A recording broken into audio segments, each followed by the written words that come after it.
Committee Secretariat. The Hspdp has welcomed the move of the state government to make the roster system effective prospectively and not retrospectively. Speaking to media persons here in Shillong today, Hspdp President KP Pangyang also lauded the government for debarring Garos from outside the state to fill vacancies in the state. He also informed that the party would soon submit its views on the reservation policy soon.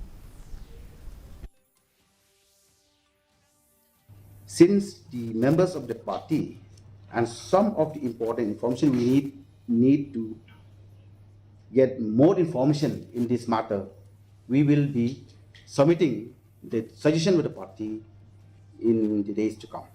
So, and we will let you know when the final call of the party has put in place in this matter.